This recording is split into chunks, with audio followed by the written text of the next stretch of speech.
Wisconsin opens up its 2025 season with a 17-0 win over Miami of Ohio. In some ways, this game, there's a lot to talk about. In other ways, it was pretty mundane under the lights at Camp Randall Stadium. But, we'll start with this. Obviously, the big takeaway, jump around under the lights with the LED lights. If you're prone to strokes, probably stay away from Camp Randall night games from now on. But hit or miss on the new twist on an old game for you, Colin. I mean, all in all, you won the ball game. And when you're talking in the locker room after, you're gonna mention the highs and the lows of the game. Obviously, not what the fans wanted in the first game when you wanted to dominate a MAC team like that. There's a lot of positives that go into how the defense played, and then there's a lot of concerns, going forward with opponents that are going to be better than Miami of Ohio. So that's where a lot of this discussion today is going to be of kind of where you go from here. But in the locker room, I've heard that the vibes are great, which is what you want out of a team. You don't want concerns, you don't want lack of confidence, and that's really what you want going forward in this season, week by week. So at the end of the day, these guys won the game. They need to get better week by week, and that's what great teams do. They just get better as the weeks go on. There are a lot of ways I thought I would start this podcast off. I didn't expect to be talking about another quarterback injury. This is the sixth consecutive season now where Wisconsin's had to turn to a backup quarterback due to injury. You were obviously on some of those teams, Colin. Starting with Danny O'Neill, stats don't jump out to you. The offensive production, doesn't raise any eyebrows, and obviously it helps that he was a starter at San Diego State. Started 11 games as a true freshman. So being thrown into the fire like he was Thursday night wasn't as big of a deal for him.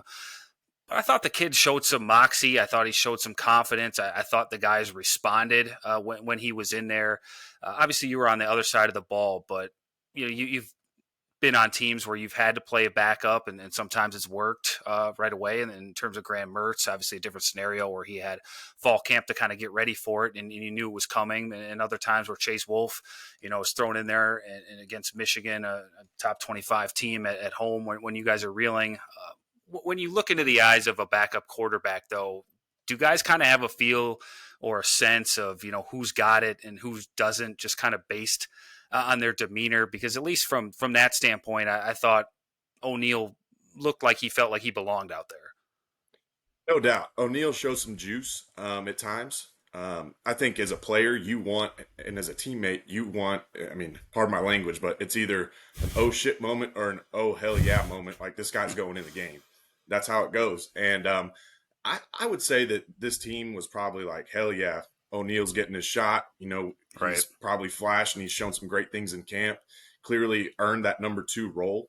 And that's the beauty of football, right? You got to be ready at all times and all moments. And, there's some things that were, a little bit slow to get going. But I thought he did a great job on his feet, extending some plays. As long as he keeps playing in this system, because we have to remember that this is also his first year in this system. Yep. Probably didn't expect to play until possibly later in the game, but jumped in a lot earlier than he probably planned. But I thought he was fairly well prepared, but also, there's some things that clearly you got to clean up, which is every game. But, that decision in the red zone and being able to finish drives is a huge thing. So he goes 12-19 for 120 yards, 2 total touchdowns, had the QB sneak, and then the slant to Vinny Anthony that was, relatively routine. The interception there deep in Miami territory. Play call wasn't going to work anyway. Good on him for at least, you like to see a better ball and, give Tretch Kikahana a chance there, but, that play was going nowhere. I was surprised by some of the takes when I was reading my Twitter mentions during the game where they felt like this program was in a better situation than Braden Locke the previous 2 years in terms of a backup quarterback.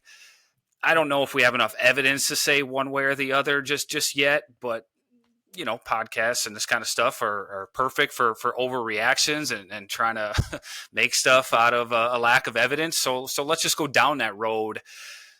Braden Locke, love him or hate him. I said going into the season, I think you'd rather still have him than not have him. I think Danny O'Neill played a lot better than I anticipated he would based on what we saw in fall camp. But we got to remember Braden Locke beat Illinois on the road, beat Rutgers, beat Northwestern. I know those aren't world beater teams or anything to write home about in terms of what this program has done historically, but we're talking about Miami of Ohio here for Danny O'Neill. And Braden Locke had some really good moments last year at USC. He's one bad decision away from beating Penn State at home last year. Do you get the sense one way or the other, if Wisconsin's in better shape at backup quarterback? Because, also, which a lot of people forgot about, is Danny O'Neill had two really bad decisions in that game that should have been interceptions and given Miami of Ohio the ball in Wisconsin territory. And who knows how that game plays out on Thursday if Miami makes the plays that they should have. And we're definitely singing a different tune about him on Saturday if those takeaways take place. Yeah, absolutely. I think there's still question marks going into next week and going in throughout the season if O'Neal is the guy, on the field starting. Yeah. I think looking at that game too, from when I was watching it, we're not playing Miami of Ohio every week. Not to say that they had a good game. If they're going back to the locker room, they're probably happy with their performance of giving Wisconsin a battle.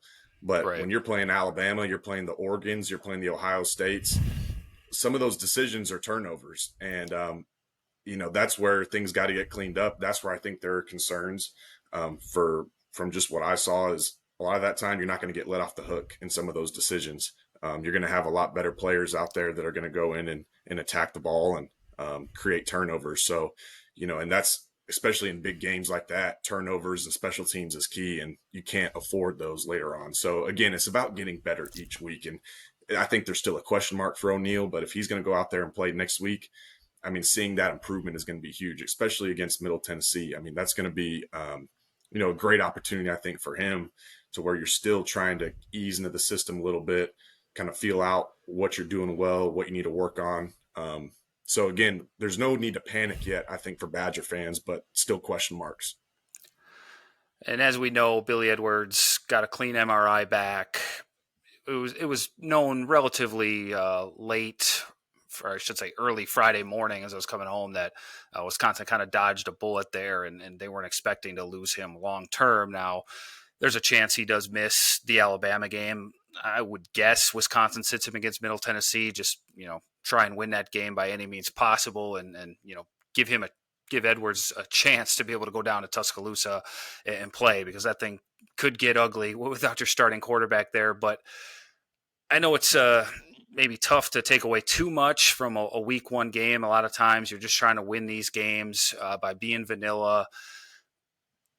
And obviously with Billy Edwards going down, that takes away, some of what Wisconsin was going to do offensively. But I thought the offense, again, I know they didn't put up big numbers, 353 total yards, ran the ball 43 times. I liked what I saw when Billy Edwards is in there. The ball was coming out quickly. There was a lot of eye candy and motion type stuff that, you could tell was giving Miami of Ohio some trouble. Took a couple deep shots. Billy Edwards overthrew Vinny Anthony twice on plays that would have resulted in touchdowns. If you're going to miss on a deep ball, at least you miss long, but you connect on one of those. The offense looks a little different, I think, on the stat sheet. Running backs ran really hard.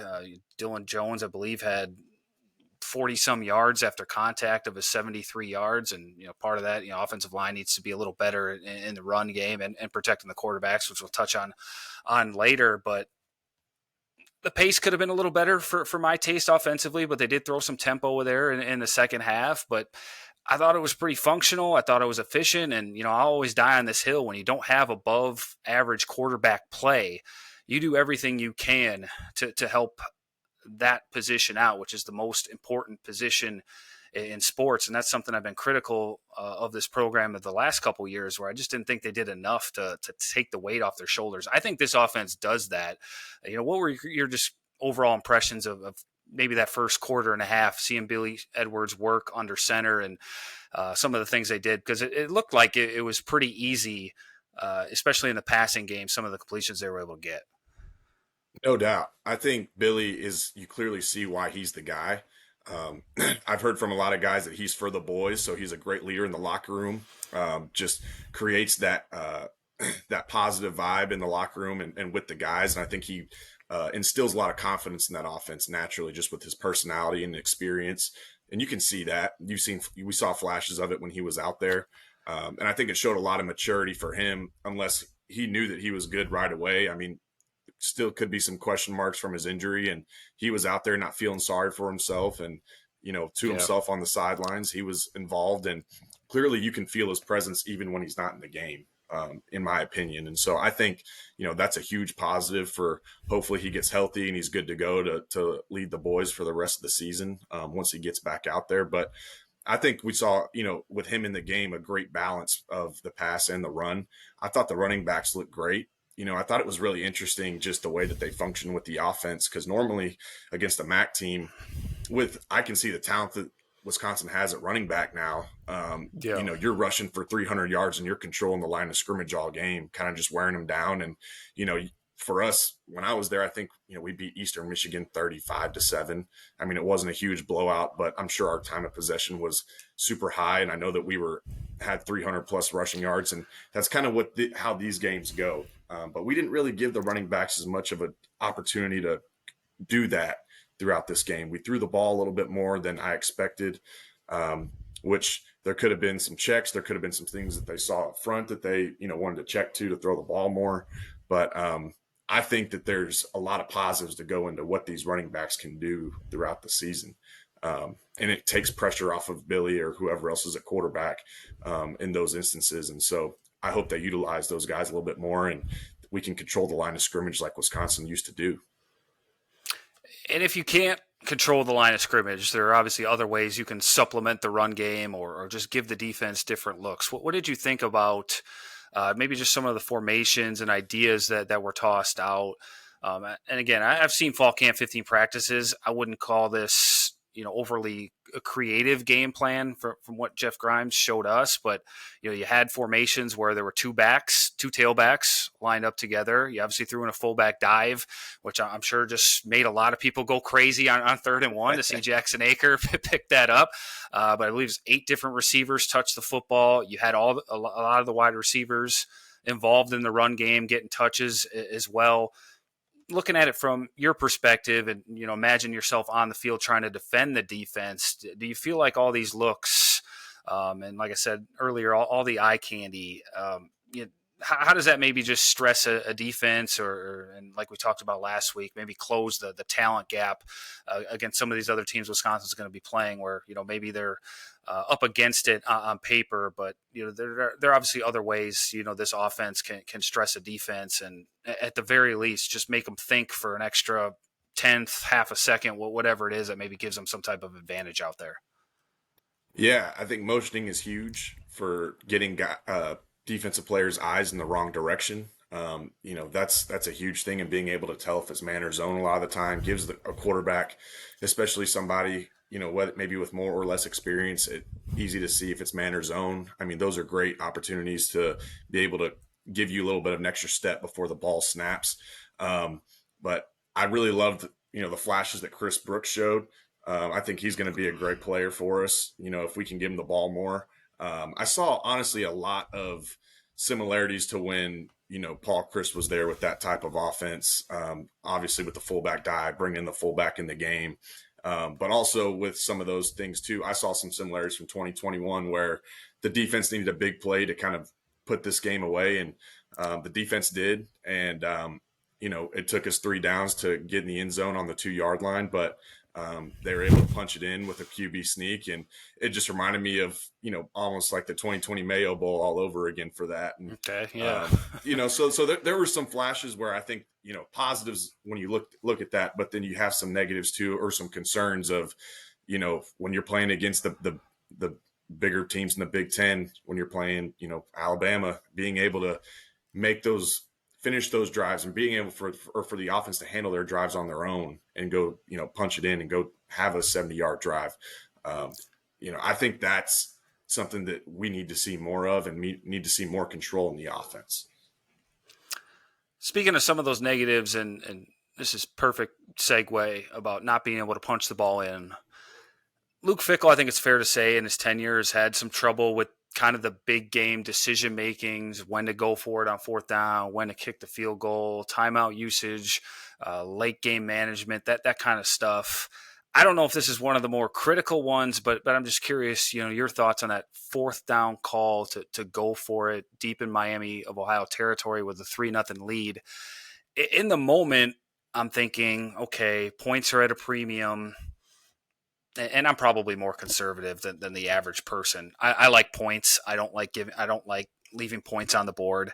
And my thought is kick the field goal, go up 6-0. Even if Miami of Ohio gets a touchdown there, you've moved the ball well enough most of the night, and you hadn't been in the end zone and weren't really converting on third down at that point. But I still feel good enough to go down and get a game-winning field goal in the next quarter and a half, if that's what it would have taken. Obviously, there's a flip side of this. Your defense is playing lights out. You already got them backed up. If you don't get it, it probably doesn't kill you. What did you just make of that fourth down decision to go for it? I'm guessing you would have went based on what you said. I think you're playing a MAC team. You want to assert some type of dominance there. I say take the points, but what do you say? I think it just comes down to your confidence in the defense at that point. Okay. Defense played great all night. They played lights out. They held a high standard and created a high standard for the season. I think they started out great. I think it comes down to Coach Fickell being confident in the defense, obviously, and a lot of that too is how you feel throughout the game. And when the defense is coming off the field onto the sideline, and they're saying, "Oh man, these guys, they're not scoring all night." You kind of feel that as a player on defense throughout a few drives on how successful this offense might be on you throughout the game. And I think that's probably what it was. Now, the game was a lot closer than we wanted it to be, so you can argue that you should be a little more conservative. But I mean, if you know that your defense is going to make a stop, and they're playing well and they're playing lights out, I completely support going for it on fourth down when your defense is playing the way that they were. As a player, and maybe this is where I could get on board with going for it, does it send any type of message from the coaching staff that, okay, we're either really confident in our offense, even with a backup quarterback, to go get this 6 points, or really confident in our defense that you're going to hold and not surrender a 3-0 lead if we don't get it? Does that rub off on the players in any way? Just the decision to gamble, roll the dice, and kind of push your chips in the pot there. Yeah, you're more fired up when you Okay. see your offense going for it on fourth down, especially as a defense, as a confident defense. When you're playing lights out, you're balling out, you're doing everything's clicking on all cylinders. That's where I think you feel more of a positive energy on the sideline when your coach is confident enough to go for it. I think we wanted Coach Chris to go for it on almost every fourth down when we were playing, and we were kind of mad when we were punting, because at least it would have gave us a chance, because we were confident in ourselves to be able to go take care of our business. And we had the mindset of it's on us to go make big plays. It's on us to change the game in a way. So giving the offense another chance to go finish a drive like that, I'm all for it as a defensive guy, especially when your defense is playing at a high level during the game. The negative of the offense, probably the offensive line, specifically the left tackle position. This is a part of the job I never really liked, because you're dealing with kids, but today they're more professional athletes than they are kids. So let's just take a stab at it. Davis Heinzen at left tackle had a rough opener for Wisconsin. There's no way around it. Gave up 2 sacks, a total of 5 pressures. He's a guy that came over from Central Michigan in the MAC. So this probably shouldn't have been too big of an adjustment for him. Now, obviously, he's a mid-year transfer. He's playing catch-up. There's a lot of challenges that come with it when you're not here for spring ball. And he was at guard last year, so he's adjusting to a new position. But how much are the alarm bells going off in your head at left tackle, which is a vital position to any offense when you're talking about quarterback protection? It is concerning. It is concerning. And I'm not scared to say that too. I mean, I have boys on the team, and if they hear any of this and they're pissed, well, they can give me a call and tell me, how pissed they are, and I'm giving them rat poison. But I wasn't getting paid six figures to go play. You talk about return of investment. You're paying these guys a high number, and you need these guys to perform. And so I'm not scared to say that is a concern. You're playing the MAC, and you should be controlling the line of scrimmage. You should be absolutely dominating these type of games. And so because you're not going to be playing these guys, like we've said a few times in this podcast already, you're not going to be playing that type of level throughout the season. You're going to be playing big boy Big Ten ball. And this is this left tackle's first year in the Big Ten. And he's not dumb. I'm sure when he watched film the next morning with his coach, he understands what he needs to do to get better. And the positive though is it's week one, early in the season. I think again, going back to getting better each week, and you want to see that improvement. I think that's a higher emphasis. I don't think that there should be a panic yet, but I mean there needs to be a definitely, I guess, of change of level of play. Especially against Middle Tennessee.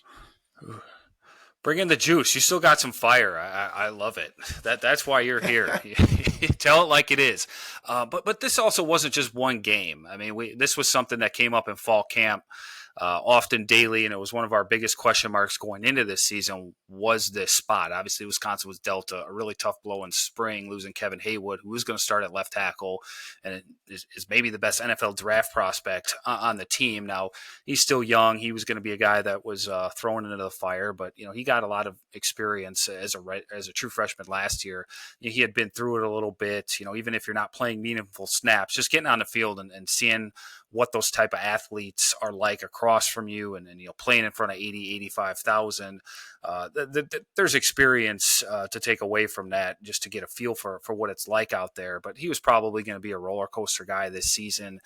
But so, like I said, it's not one game. This has been going on throughout fall camp. If you're Wisconsin's offensive line coach and you have Joe Runner sitting there at left guard who has left tackle experience, what do you do here? And I know you haven't seen the guys like Colin Cubberly, JP Benchwall, Kerry Kadenko all that much, if at all. But do you give Heinzen one more role at left tackle before Alabama, or do you make the switch now, hoping that offensive line comes together, you could put the Band-Aid on, and you're ready to go for Alabama, even though you may not know what you have if a younger guy has to step in at left guard there or another experienced guy?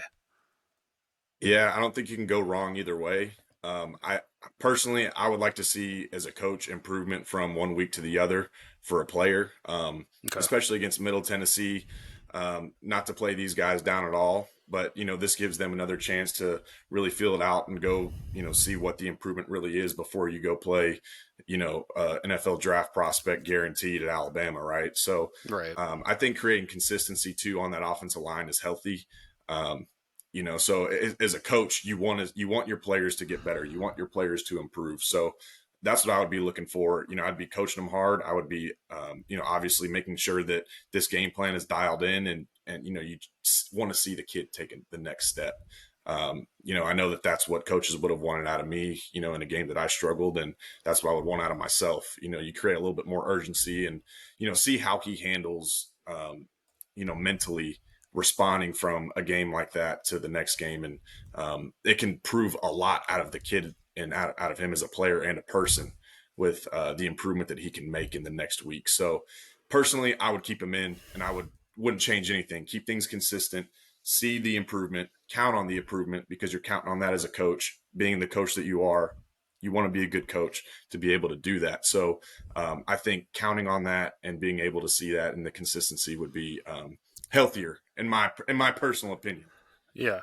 And you know what? You're playing Middle Tennessee next week, who just got beat down by an FCS opponent. Maybe you can do both. I mean, maybe you can give him a look, give some other guys a look. There's no reason you can't, make a couple substitutions in that game, assuming Wisconsin handles business like they should. But, right now that's somewhat of an assumption, the way, the last few non-conference games have gone here for the Badgers. But flipping over to the defensive side of the ball, Wisconsin pitches a shutout.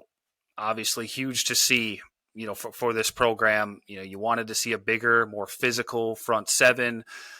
looks like they got it. I know it's Miami of Ohio, but I learned from former defensive coordinators Dave Aranda, Jim Leonard.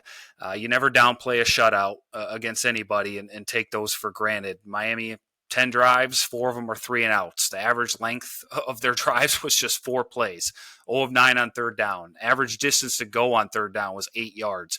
And that's something that killed this team last season. Teams were running the ball right down Wisconsin's throat, even when they got them to third down. It's 3rd and 1, 3rd and 2, 3rd and 3. And then you kind of play a guessing game of his defensive coordinator, and it puts you in a really bad situation there. You're going to win a lot of games with these numbers, and they're not going to carry over every week. But to be able to do that based on how last season ended, how impressed or how important was that just to see Wisconsin, at least on one side of the ball, be able to dominate again for the first time in a while? It was huge. It was huge. I think being able to see that play, regardless of the opponent, right? This is the first game of the season, first game of the year. You're in a dogfight. I can guarantee you that those conversations in the huddle before going out to the field is they need a big play. Hey, this win is going to be on us. The offense isn't necessarily finishing drives and putting up the points that this team wants. So the defense has to take ownership and put it on them.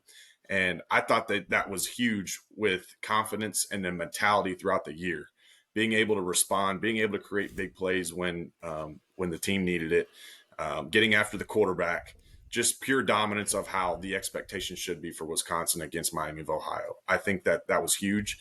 Great momentum going into the next week and throughout the season. But you start to see some leaders emerge, right?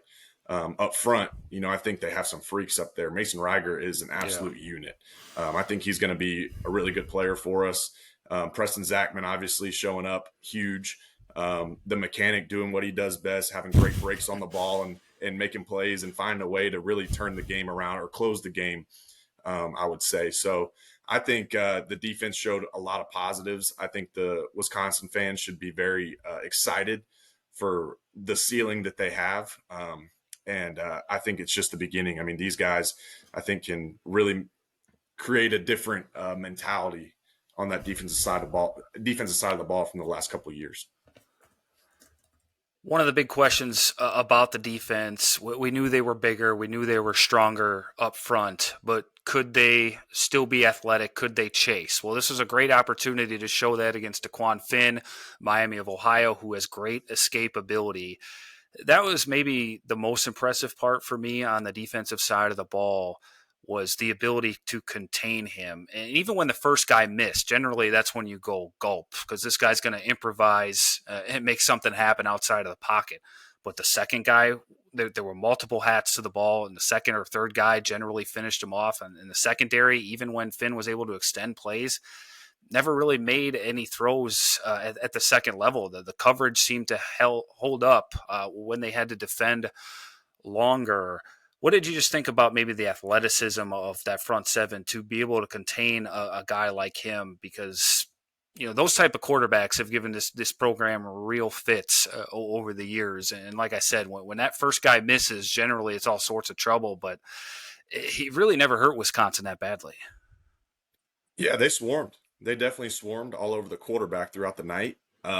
There were a few. I think they lost the edge on a few plays, which I'm sure will Yeah. get cleaned up. But that's common. That's common when you got the first week of the first game of the season, and that's if that's the worst thing that happened throughout the night is losing the edge on a few plays on that quarterback. You can hang your hat on that. I think they did a great job containing, and like you said, there's a lot of speed I think out there now up front, and just guys hunting. You see guys hungry. One guy misses, there's two other guys there ready to go make a play, and that's what you want to see out of a Wisconsin defense. And personally, as an alum and as a former defensive player, it brought a tear to my eye with how well they were hunting down the ball. So Miami of Ohio only threw the ball 18 times. That's part of it. They're really conservative, and they could be because Wisconsin's offense wasn't putting up a lot of points. But when they did have to kick it in gear and hit panic mode a little bit, you get the 2 interceptions. Wisconsin only had 4 as a team all last year. Preston Zachman gets two of them. That's one of the few guys left in the program that you played with and you know a little bit. Talk to me a little bit about him. This was a guy. Interesting story in high school. He was kind of a Swiss Army knife. Played pretty much every position. He was his team's quarterback. I think his wide receiver was Julian Fleming, who I believe is on the Packers now. I should have done my homework on that one, but I believe that's who he was playing with. Begins his career at Wisconsin as an inside linebacker, and to me, he's just one of those guys. Like when you go out on the weekends, if you're that type of person, and you see these guys that just kind of have this aura to them where they don't talk at all, or just kind of have this same old look on their face. Those guys are the most dangerous. Those are the guys you don't mess with. You just know not to F with them, right? Yeah, he kind of has that Michael Caputo personality, or they just kind of have that vibe to him. I think they're from the same area too. But what's just impressed you most about Zachman's career here at Wisconsin? Not the flashiest guy, but just continues to show up and make plays for this defense. Yeah, Preston is most importantly extremely resilient. I think his career has had its highs and lows early on. Um, he's always been a freak athlete, and he's always had that personality, like you said, where he doesn't say much. I mean, we would be in the sauna. We had a lot of little DB activities within the facility where we would kind of do things together, and some guys would show up, some guys wouldn't. It's just kind of whoever wants to come, and Preston was always there. He'd never said a word a lot of the time, but he was always there. So I knew he wanted to be there. And you slowly kind of see him coming out of his shell throughout my time there. And, just seeing his ability and his ceiling of where he could be when I was there. I mean, he wasn't playing much because he was battling through a lot of injuries. But I remember after the Vegas Bowl, I kind of told him after the game when, my time was done that his time was coming. And, he had tears in his eyes because of how much he's been through and where he wants to be. He's extremely hungry. He works his tail off. He cares a lot about this program and he takes a lot of pride in his play. And it's really cool to see where he's come from since then over the last couple of years, him making really big plays. And especially, the other night when he made those two big plays, you kind of see that leadership role emerging for him. If it hasn't already. It's just really cool to see personally from a friend and a teammate that I call a brother. He's just a great human being and a great guy, first and foremost. But, I remember him being on his visit as well before he got here. And I asked him what position he played, and he said linebacker. And, then he ends up in our DB room, and just seeing the improvement from him, of just where he's come from a standpoint of playing everywhere to focusing on the safety position. And he's so detailed in his technique and obviously a freak athlete. He tested the best out of all the DBs most of the time when I was there. And so it's awesome to see where he is now. And I'm excited to see how he is, throughout the season. And, being able to start with that much momentum from the first game. Now he's confident to go get two more the next week. He believes that can happen every week. So that's huge for the defense to have a leader like that who's also making plays and does things the right way in the locker room day in, day out. Another guy you talked about, I want to touch on a little bit, Mason Reiger. Everybody loved him in fall camp. You could tell he was going to be a difference maker. Showed up on Thursday with the half a sack, but he was constantly in the backfield. You played with a guy. I don't want to make that comparison, but Nick Herbig, a guy that you just knew every play was going to pin his ears back and go.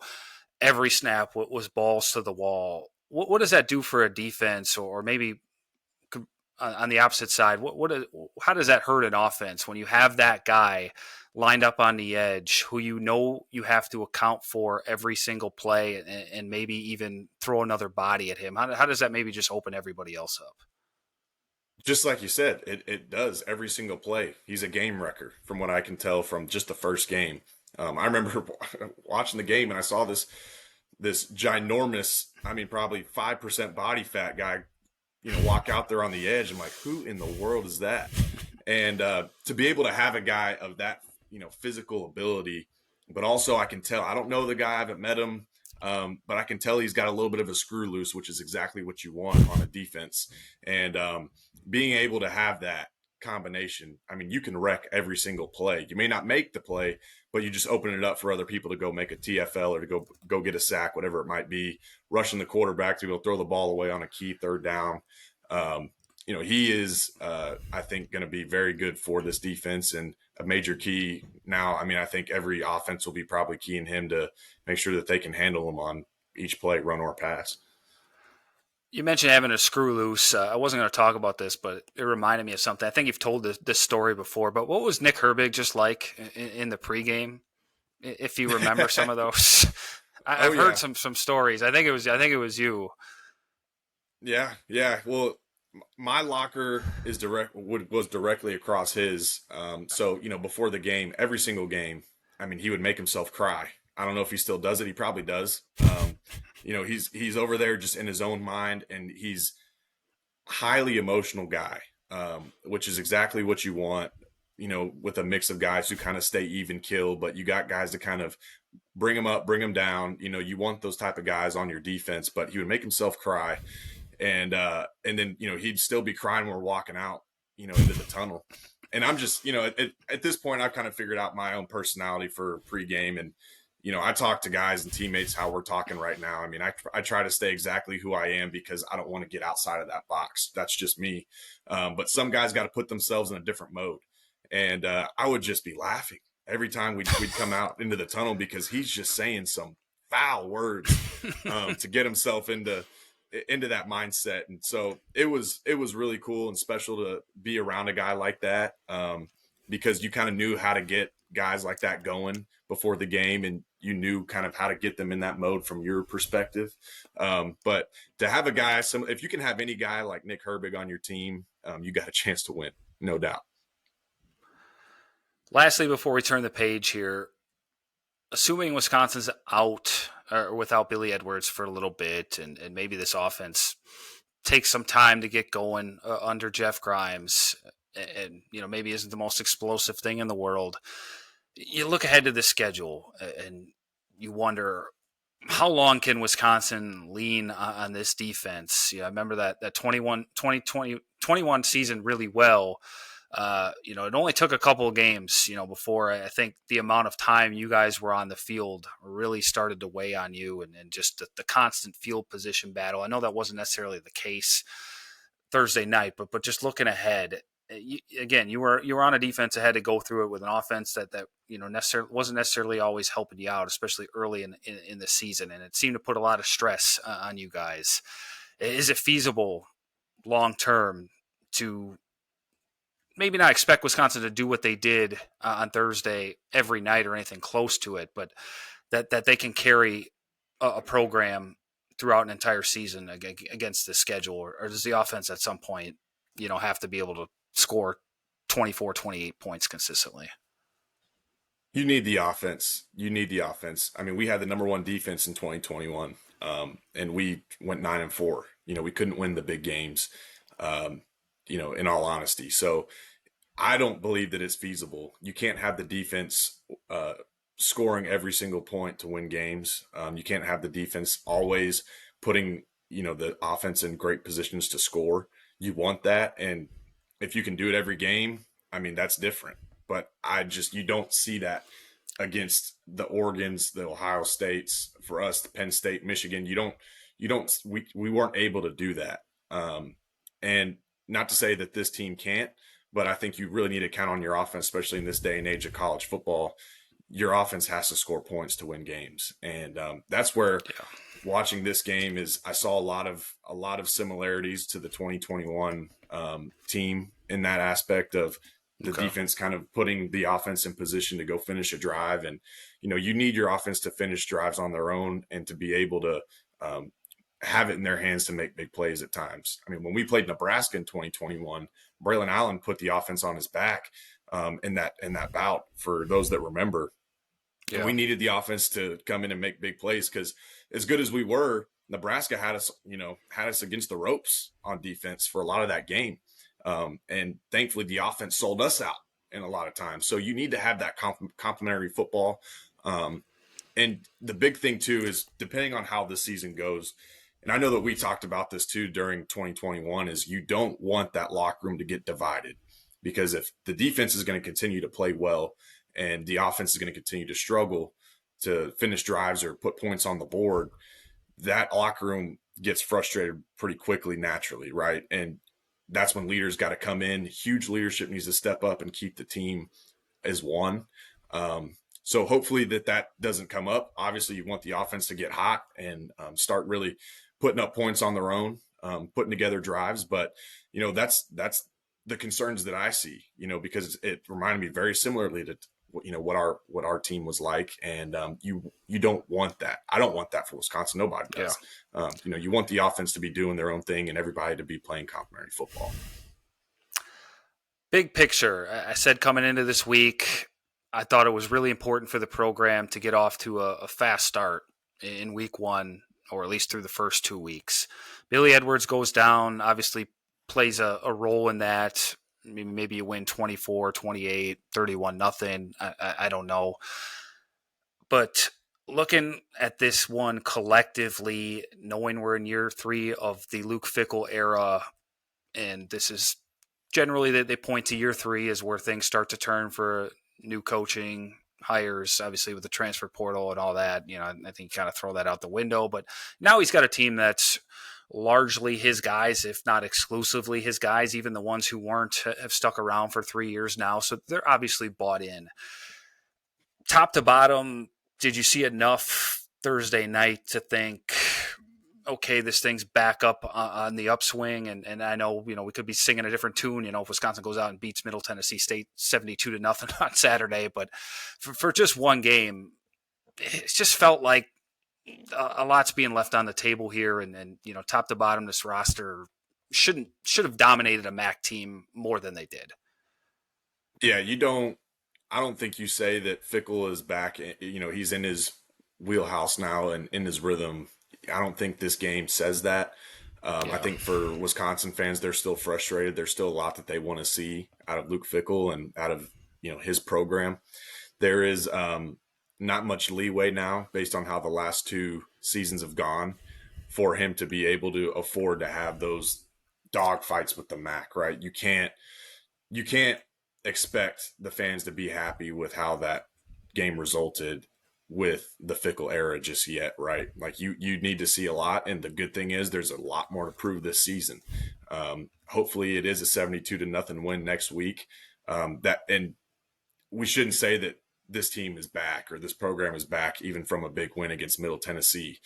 There's still going to be a lot of question marks, but there's still so many opportunities to prove where this program wants to be and where they want to go with Luke Fickell. So I think there's a lot of great opportunities there, but I mean, there's no yes or no if he's back or not in these 2 games, in my opinion, whether you win or not. But last week definitely didn't help, being in a close game for that long. And then 65,000 fans, a little more than that, showed up for this one. I'm just reading up tweet here from Jim Polzine of the Wisconsin State Journal that's the lowest for a Wisconsin home opener since 1992. Obviously, the Thursday night against a MAC opponent plays a role in that. A lot of people got work Friday. They don't need to be getting home at 1 or 2 a.m. You weren't going to see big numbers, but I could never remember a number that low, period. And even when the opening weekend of hunting in Wisconsin, generally the numbers are still in the 70s, and that's a huge deal in the state. Is that a sign of where things are right now, or should you just not make too much of it because it's Thursday night? I think it is a sign of where things are. You have fans that are frustrated, clearly. You have a frustrated fan base from the last 2 years, and they want to see something different. They want to see something improve. They want to see the old Wisconsin back, like we've talked about so many times. But that's not going to happen overnight. I mean, to start the game off of not even making a bowl game last year, I mean, that's kind of what you can expect. And if anybody within the program expects anything more than that or should be frustrated, well, there needs to be better results. I mean, at the end of the day, that's the nature of the business. That's the nature of football and fan bases, especially loyal fan bases who live and die by Wisconsin football. So that's I think that's exactly where this program is right now. But again, you have every chance this year with the schedule that you have to go make something different out of it, to go change that, and that's in their control.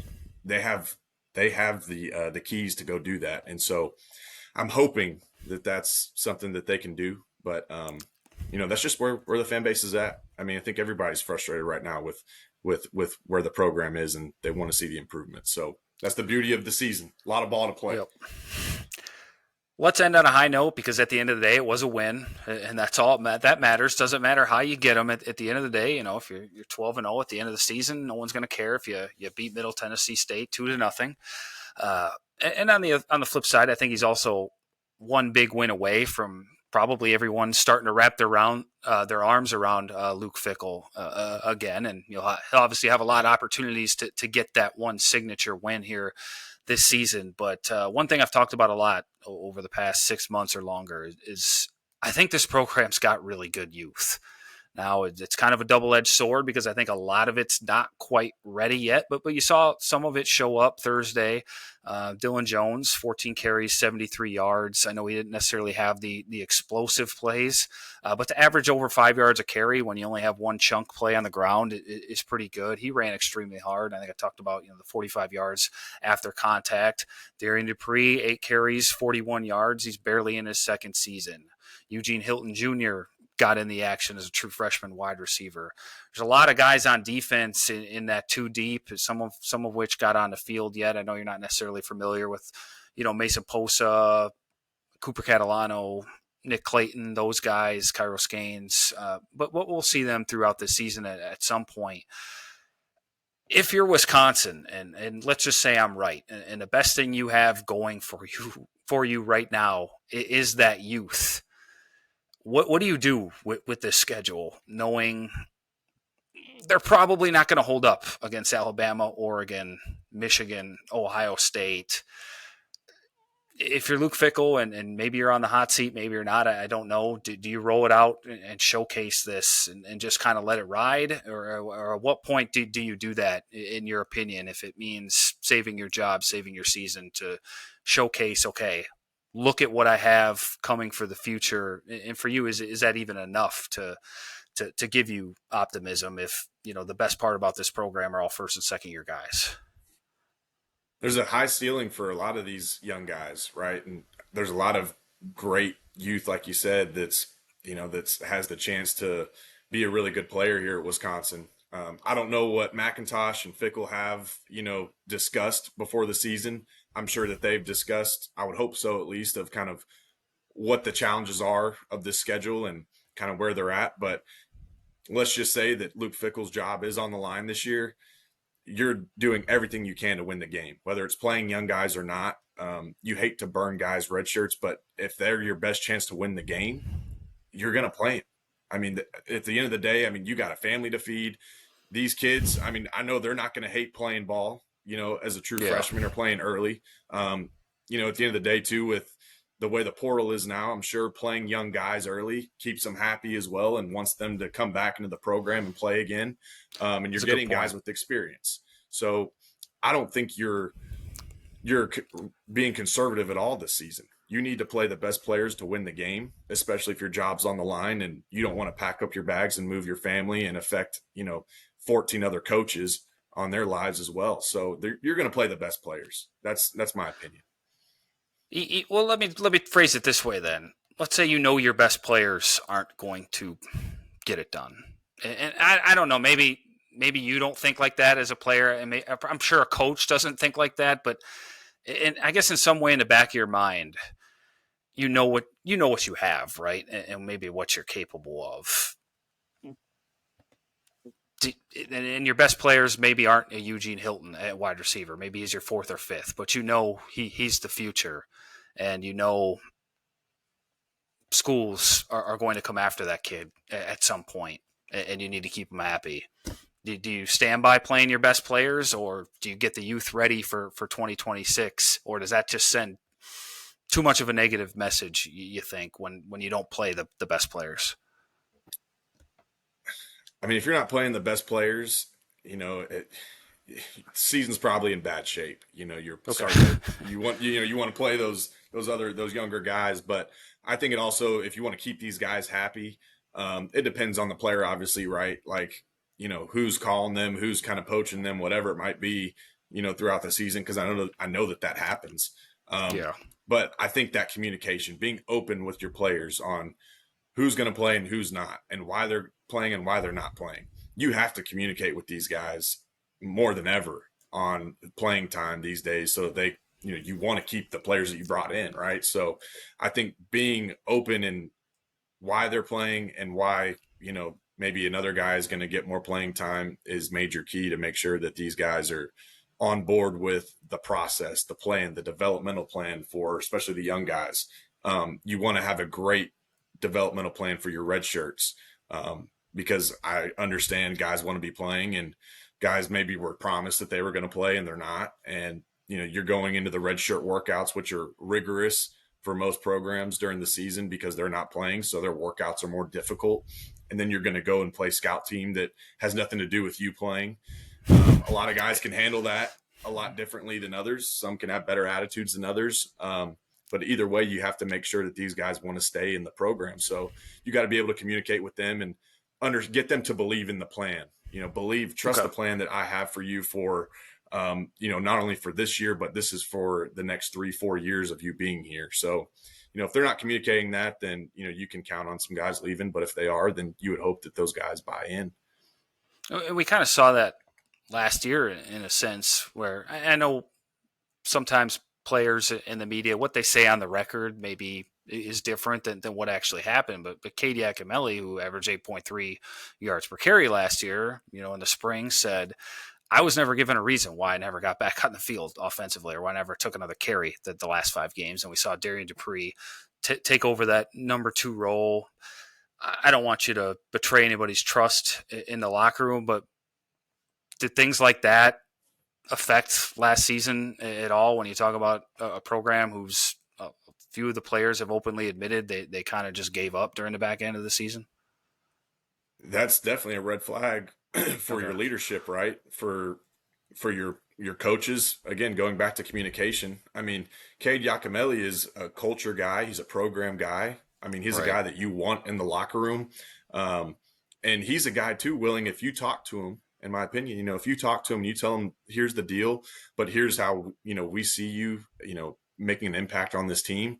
He's bought in. He's ready to go. He's earned his way of playing time. I mean, he's one of those guys that started low and just climbed his way up through hard work and just who he is. So, um, I think that's a red flag if you're not talking to those guys like that, and that creates guys not buying in as much, and that's a whole culture problem in itself. So, you want to be able to avoid that by any means, especially from a great teammate and a great leader like Cade Yakimelli. I knew I said I was going to end positively, and it just went a different route. So I'm going to improvise to something else here because I screwed that up royally. Just before we go, prediction for next Saturday. I don't know if you watched Middle Tennessee State yet. I haven't. Probably doesn't matter given that they lost to an FCS program. So I'll just let you end this show on a high note. I mean, unless you want to go the other way with the prediction, you can. But what do you see for next Saturday?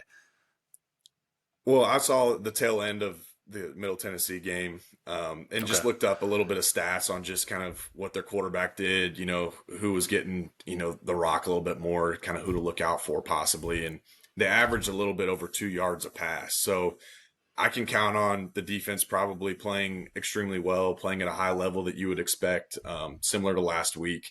And I'm counting on a positive note for our offense to see a big improvement.